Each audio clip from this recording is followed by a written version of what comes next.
Hello friends, आज का हमारा टॉपिक है एसएससी सीएचएसएल और एसएससी सीजीएल के लास्ट 40 डेज स्टडी प्लान और स्टडी स्ट्रैटेजी।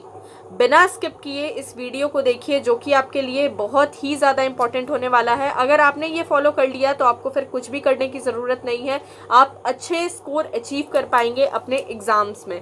चलिए अब वीडियो को स्टार्ट करते हैं और बढ़ते हैं अपने बिल्कुल बेनिफिशियल वीडियो की तरफ। आज का हमारा सबसे पहला कुछ पॉइंट्स में हम इस वीडियो को डिवाइड करने वाले हैं। वो पॉइंट्स अगर आपने अपने दिमाग में बैठा लिया और उसको फॉलो कर लिया तो आपको बहुत ही ज़्यादा फ़ायदा होने वाला है। तो अगर वीडियो पसंद आए तो प्लीज़ अपने चैनल को सब्सक्राइब कर लीजिएगा और लाइक कमेंट्स शेयर ज़रूर कर दीजिएगा अपने फ्रेंड्स के साथ, ताकि उनको भी इस वीडियो से हेल्प मिल सके। तो गाइस, सबसे पहला जो काम आपको करना है अच्छा स्कोर करने के लिए वो है ओवर थिंकिंग। आपको ओवर थिंकिंग बिल्कुल नहीं करना है। आपके एग्ज़ाम में क्या आएगा, आपने क्या प्रिपरेशन की है, क्या आपने पढ़ा है, क्या नहीं पढ़ा है, एसएससी क्या कर रही है, कब एग्ज़ाम लेगी, कब एग्ज़ाम नहीं लेगी, आपको बस डेडिकेटली अपनी पढ़ाई करनी है और कुछ भी नहीं। ओवर थिंकिंग से आपको बिल्कुल बच जाना है कि मैंने इतना नहीं पढ़ा है, इतना पढ़ लिया है। कुछ भी हो, आप सिर्फ पढ़ते रहिए, डेडिकेटली पढ़ाई करते रहिए। ना तो अब आपको टेंशन लेना है, क्योंकि टेंशन लेने वाला टाइम गया। अगर आप 6 महीना 7 महीना पहले से अगर तैयारी कर रहे होते तो आपको टेंशन लेने की ज़रूरत थी कि मुझे क्या पढ़ना चाहिए, क्या नहीं पढ़ना चाहिए। बट अभी जो एसएससी ने टाइम दे दिया है आप लोगों को, तो उसके लिए अब बिल्कुल भी आपके पास टाइम नहीं बचा है। तो इस वजह से आपको ओवर थिंकिंग तो बिल्कुल भी नहीं करनी है। ओवर थिंकिंग से आपको बचना है, क्योंकि आप जितना ओवर थिंकिंग करेंगे आप उतना ज़्यादा टेंस्ड होते जाएंगे और कहीं ना कहीं अपने पढ़ाई से दूर होते जाएंगे। पहला पॉइंट, आई थिंक आप लोगों को ये चीज़ क्लियर हो गई होगी। सेकेंड पॉइंट है हमारा डेली मॉक। ठीक है, आप लोगों को डेली मॉक टेस्ट लगाना है। अगर आप बहुत ही ब्राइट स्टूडेंट हैं, ब्रिलियंट स्टूडेंट हैं, तो आपको एटलीस्ट दिन भर में 2 से 3 मॉक लगाने हैं। लेकिन अगर आप एवरेज स्टूडेंट हैं, अगर आपने किसी भी तरह की प्रिपरेशन नहीं की है, तो आपको डेली एक मॉक, मिनिमम आपको एक मॉक लगाना ही है। मैक्स टू मैक्स आप 2 या 3 लगा सकते हैं। आपको खुद को नहीं पता है गाइस कि मॉक लगाने से आप लोगों को कितना ज़्यादा फ़ायदा हो सकता है। इस वजह से आपको मॉक ज़रूर लगाना है। मॉक देने से आप बचे नहीं कि नहीं मॉक, और ना ही डीमोटिवेट हो। अगर आपके मॉक में अच्छे स्कोर नहीं आ रहे हैं तो थोड़ा सा घबराने वाली बात है, क्योंकि अब जो है वो टाइम आपके पास बहुत कम है। अक्सर जो भी आप मॉक लगाते हैं उन लोगों का लेवल जो होता है वो नॉर्मल जो एग्जामिनेशन होता है उससे हाई होता है। तो आप बिल्कुल भी डीमोटिवेट ना हो कि मेरे मॉक में इतने मार्क्स आ रहे हैं, इतने नहीं आ रहे हैं। मैंने पहले ही इसीलिए आपको बता दिया कि आपको ओवर थिंकिंग बिल्कुल नहीं करना है, आपको ओवर थिंकिंग से बचना है। ठीक है, डेली मॉक लगाना है, ये हमारा दूसरा पॉइंट था। तीसरे पॉइंट की तरफ अब हम चलते हैं। आपको जो है वो सेट लगाना है। ठीक है, मॉक अगर आप लगा लेते हैं तो उसके बाद आपको सेट लगाना है। ठीक है, आप सेट हर दिन 1 सेट या 2 सेट 3 सेट जितना भी हो आप लगाते रहेंगे। ठीक है, सेट लगाने से आपकी प्रैक्टिस होगी, टाइम मैनेजमेंट होगा, जिससे कि आपको एग्जामिनेशन हॉल में बहुत ही ज़्यादा फायदा होने वाला है। चलते हैं नेक्स्ट पॉइंट के ऊपर। नेक्स्ट पॉइंट है हमारा चॉइस पीसफुली प्लेस। ठीक है, आपको किसी भी शोर शराबे वाले जगह पे नहीं पढ़ना है। थोड़े दिन के लिए आप फैमिली से बिल्कुल दूर हो जाइए, फ़ोन को अपने साइड में रख के कुछ दिन के लिए बिल्कुल पीसफुली प्लेस पे आपको पढ़ना है। एक रूम बंद कर लीजिए और सिर्फ और सिर्फ सेल्फ स्टडी पे ध्यान दीजिए। ये हमारा अगला पॉइंट था, बट आप इसी में मैनेज कर सकते हैं। पीसफुली प्लेस पे आप बिल्कुल पढ़ाई कीजिए और सेल्फ स्टडी पे आप ज़्यादा ध्यान दीजिए। इससे आपको बहुत ही ज़्यादा मदद मिलेगी। आप अपने आप को एनालाइज कर पाएंगे कि आप कितने पानी में हैं और आपका एग्जामिनेशन कैसा जाने वाला है वो आपको पहले ही पता चल जाएगा। ठीक है, तो आई होप आप लोगों को ये चीज़ क्लियर हो रही होंगी। आप इन सब चीज़ों को बस एक बार फॉलो करके देखिए, आपको बहुत ही ज़्यादा बेनिफिट मिलने वाला है। चलते हैं नेक्स्ट पे, रिवीजन। ठीक है, आपका नेक्स्ट जो पॉइंट है हम लोग का, जो आप लोग को फॉलो करना है वो है रिवीजन। आपको रिवीजन ज़रूर करना है। भूल से भी अब आप कोई भी नया टॉपिक उठा के नहीं पढ़ेंगे, ना ही तो आप सिलेबस कंप्लीट करने के पीछे जाएंगे। कि हमारा सिलेबस अभी तक कंप्लीट नहीं हुआ है, हमें ये पढ़ना चाहिए, वो पढ़ना चाहिए, हमसे ये छूट रहा है, वो छूट रहा है। आप लोगों को बिल्कुल ये चीज़ अब नहीं करनी है, ये चीज़ आप बिल्कुल बंद कर दीजिए। आपने जितना पढ़ा है, अगर आपने इसीलिए मैं शुरू से कह रही थी कि आप लोगों को नोट्स बनाना है। अगर आप अब वीडियो देखेंगे तो आपका समय बहुत ही ज़्यादा बर्बाद होगा, बट अगर आपने नोट्स बनाए होंगे तो आप लोगों को बहुत ही ज़्यादा फ़ायदा आएगा। तो आप लोगों को नोट्स अपने पढ़ने हैं और सिर्फ अब बस रिवीजन करना है, क्योंकि रिवीजन के अलावा आप लोगों को अब कुछ भी नहीं करना है, एक्स्ट्रा कुछ भी नहीं पढ़ना है। आप जितना पढ़ेंगे उतना आपके माइंड से फ्लश ऑफ होते जाएगा, आप भूलते जाएंगे उस चीज़ को। इस वजह से आपको जितना हो सके रिवीजन करना है। ये पॉइंट हमारा क्लियर हो गया। नेक्स्ट पॉइंट की तरफ हम चलते हैं। सबसे ज़्यादा प्रॉब्लम आती है कि करंट अफेयर्स कैसे जो है आपका क्लियर करें।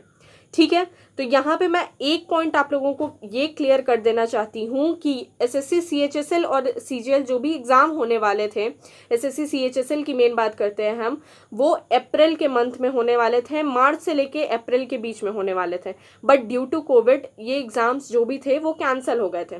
ठीक है, तो आपको ये चीज़ ध्यान रखना है। अक्सर कहा जाता है कि एग्ज़ाम में 6 महीने पहले का करंट अफेयर पढ़ते हैं।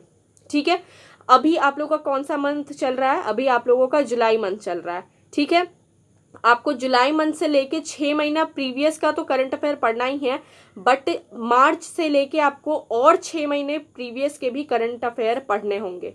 ठीक है, क्योंकि जब भी आप लोगों का एग्ज़ाम रहता है तो 6 महीने ही नहीं, साल से 1.5 साल तक आप लोगों को एटलीस्ट उससे पहले के करंट अफेयर्स क्लियर करने ही चाहिए, कवर करने ही चाहिए। वो बहुत ही ज़्यादा आपके लिए इम्पॉर्टेंट हो जाता है। करंट अफेयर कोई भी एग्ज़ाम में बहुत ही ज़्यादा महत्वपूर्ण प्ले रोल करता है, इंपॉर्टेंट प्ले रोल करता है। ठीक है, तो आप लोगों को ये चीज़ याद करनी है कि आपको करंट अफेयर्स 1 साल पहले का पढ़ना होगा। ठीक है, बहुत ज़्यादा, मैंने भी एग्ज़ाम दिया था तो 6 महीने, 3 महीने, 2 महीना ऐसे करके बिल्कुल नहीं आता है।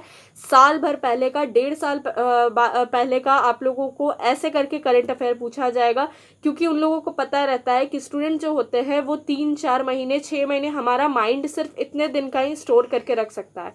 बट नहीं, आप लोग को एग्ज़ाम देने से पहले 1 साल से लेकर 1.5 साल तक करंट अफेयर ज़रूर क्लियर करने हैं, वो आपको बहुत ही ज़्यादा बेनिफिट देंगे। ठीक है, नेक्स्ट पॉइंट है हमारा जो कि आपको करना ही करना है, वो है प्रीवियस ईयर क्वेश्चंस। ठीक है, अब आपको प्रीवियस ईयर क्वेश्चन करने हैं। रोज रात में सोने से पहले आप एक बार प्रीवियस ईयर क्वेश्चंस की तरफ ज़रूर नज़र दौड़ाएंगे। आप वही कंटेंट पढ़िए। अब हार्डवर्क करने वाला टाइम गया, अब आपके पास बिल्कुल टाइम नहीं है। अब आपको यहाँ से चलना होगा, दिमाग से चलना होगा, स्मार्ट वर्क करना होगा। ठीक है, हार्ड वर्क को अब आप बिल्कुल भूल जाइए और स्मार्ट वर्क करिए। जितना हो सके आप स्मार्टली वर्क कीजिए और अपना टाइम मैनेजमेंट इतना तगड़ा रखिए कि आप बस कंप्यूटर स्क्रीन पे आपके क्वेश्चंस आएँ और आप पढ़ के उस क्वेश्चन को इतना जल्दी सॉल्व कर लें। क्योंकि आप अगर प्रीवियस ईयर क्वेश्चंस लगाएंगे, सेट लगाएंगे, मॉक टेस्ट लगाएंगे, तो आपको ऊपर के एक लाइन को पढ़ के पता चल जाएगा कि आपके क्वेश्चन में क्या दिया हुआ है। अगर जब मैंने पहली बार एग्ज़ाम दिया था तो मुझे पूरा क्वेश्चन पढ़ना पड़ा था, क्योंकि मैं बिल्कुल बिना तैयारी की गई थी। तो मुझे बिल्कुल एग्जामिनेशन हॉल में कुछ समझ में नहीं आया, मैंने पूरा क्वेश्चन पढ़ा था। ठीक है, ऐसा नहीं होना चाहिए। आपको क्वेश्चन पढ़ने में बिल्कुल टाइम वेस्ट नहीं करना है। आप एक एक लाइन पढ़ के और ऐसा कीजिए कि आप क्वेश्चन सॉल्व करना स्टार्ट कर दें। ठीक है, तो जितना हो सके आपको बिल्कुल अब पढ़ाई नहीं करनी है, अब आपको रिवीजन करना है। ठीक है, रिवीजन कीजिए, मॉक टेस्ट लगाइए। अगेन मैं सारे पॉइंट्स क्लियर कर देती हूँ। ठीक है, सबसे पहला पॉइंट था आपका, पढ़ने से पहले सुबह उठिए, कुछ भी कीजिए, ओवर थिंकिंग आपको नहीं करना है। ठीक है, और ज़रूरी नहीं है कि आप सुबह सुबह उठ के ही पढ़ाई कीजिए। आप जब भी कंफर्टेबल हो आप तब पढ़ाई करें। ऐसे इस टाइम पे पढ़ाई कीजिए जब आपका माइंड चालू रहे, ऑन रहे। और अभी मैं यही आपको एडवाइस दूंगी कि आपका जो भी हो, आप 10 से लेके 2 या फिर 4-5 ऐसे दोपहर में भी आप अपना मतलब शेड्यूल पढ़ने का कीजिए। अब सोइए मत, बिल्कुल पढ़ाई कीजिए दोपहर में भी, क्योंकि अक्सर एग्ज़ाम दोपहर के टाइम में होता है और उस टाइम पे हमारा माइंड जो होता है वो सोने के हालात में होता है। ठीक है, क्योंकि हमने इतने दिन से बना के रखा है कि हमारा माइंड दोपहर में सोता है। ये चीज़ आपको नहीं करना है, आपको इससे बिल्कुल बचना है। ठीक है, उस टाइम में अपने माइंड को बिल्कुल एक्टिव रखना है आपको। तो मेक श्योर कि आप ऐसा करें, दोपहर में पढ़ाई करना चालू कर दें। ठीक है, ओवर थिंकिंग नहीं करना है, डेली एक मॉक लगाना है, करंट अफेयर 1-1.5 साल पहले का पढ़ना है, सेल्फ स्टडी करना है, शांत, बिल्कुल शांत प्लेस पे आप पढ़ाई करेंगे, बिल्कुल शोर शराबा नहीं, एक रूम में अपने आप को बंद करके रखेंगे, ठीक है। शाम में आपको डेली वॉक ज़रूर लेना है ताकि आपके माइंड में ऑक्सीजन जाता रहे। ये नहीं कि आप दिन भर लगे हैं तो आप कोई फ़ायदा नहीं होगा, आप ज़रूर वो सारी चीज़ें भूल जाएंगे, ठीक है। और प्रीवियस ईयर क्वेश्चन लगाना है, डेली 1 मॉक लगाना है, मैक्स टू मैक्स 2 से 3 मॉक आप लगाएंगे, ठीक है। अब आगे आपको कुछ भी नहीं पढ़ाई करना है, सिर्फ रिवीजन करना है और कुछ भी नहीं।